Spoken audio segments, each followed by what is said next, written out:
Sinister is a film that shares a lot of its DNA with one of my favourite films from last year's, Insidious. Now, it essentially has some of the same producers and is very similar in terms of both tone and style. The plot follows Ethan Hawke's character, who is a crime novelist and secretly moves his family into an ex-crime scene in order to get inspiration for his next novel. So essentially, right from the get-go, you know that this is going to be one of those movies that is essentially a haunted house picture.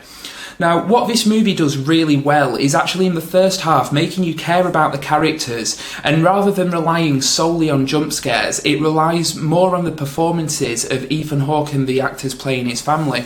Now, Ethan Hawke is one of those actors that I absolutely love. Ethan Hawke is always the best thing about whatever he's in, and this film is no exception. The first half of Sinister is a very effective, creepy, unsettling horror film. However, in the second half, it kind of loses its way, but I'll get into that. So what do I like about this movie? The fact that in the first half they don't rely on jump scares, and it really does take its time to build the characters and unsettle the audience. Ethan Hawke spends quite a lot of time researching his new novel. Now, this is where the plot really kicks off, in that he discovers in the attic of his new home 8mm film footage of murders that have happened in that house, and also murders spanning the last few decades across America.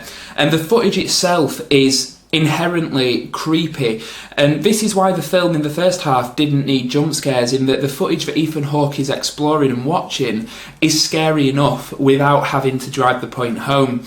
And I find that all the clips and all the home movies that he watches to be very effective, very unsettling, and actually stuck with me after the film was finished. So that is one of the best and strongest aspects of the film, not only Ethan Hawke's performance, but also the directorial techniques that they use in the footage that he finds. It is very unsettling. Also, there is a shadowy character referred to as Mr. Boogie, who is basically present in all of the footage that Ethan Hawke is watching through, and is always kept at a distance, so you know very little or see very little of this character. And that is another very effective technique in unsettling the audience. Withholding information essentially unsettles the audience, as you can't really get a grasp on what's happening.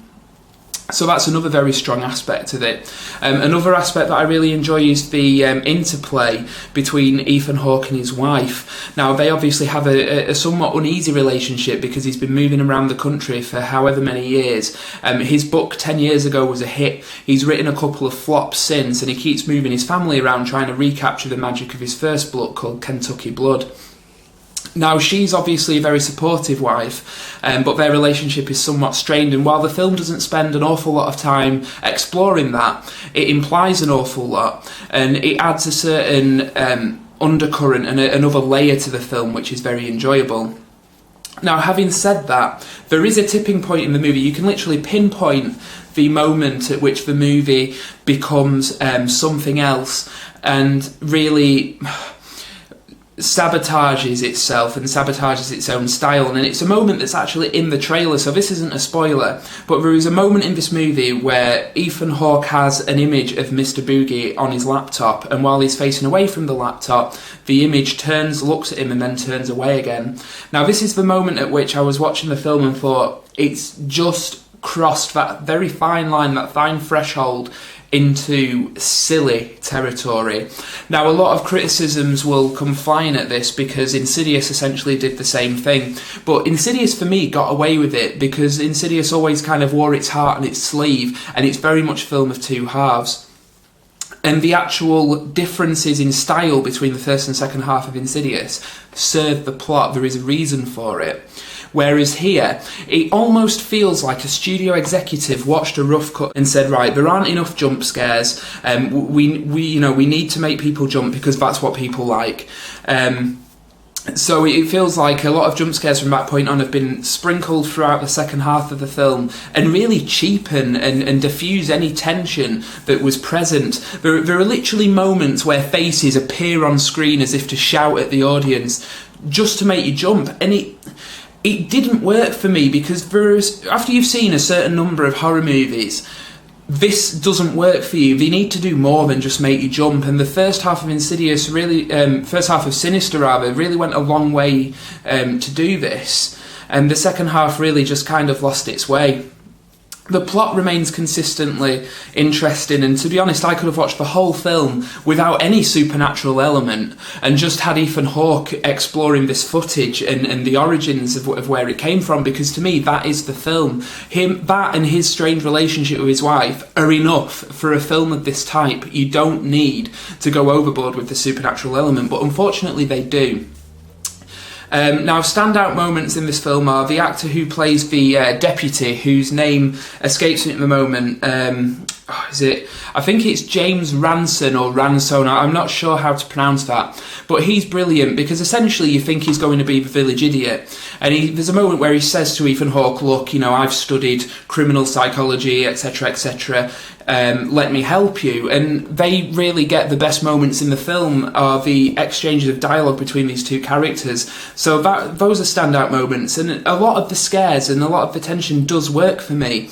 And I did really, really enjoy this film, although it's a shame that they sacrifice the tension in the second half for jump scares. So for that reason, I can't recommend paying like full price to go see this. If you get the opportunity to go on like an Orange Wednesdays, then where it's buy one ticket get one free, then fine, go do that. But it is a good horror movie.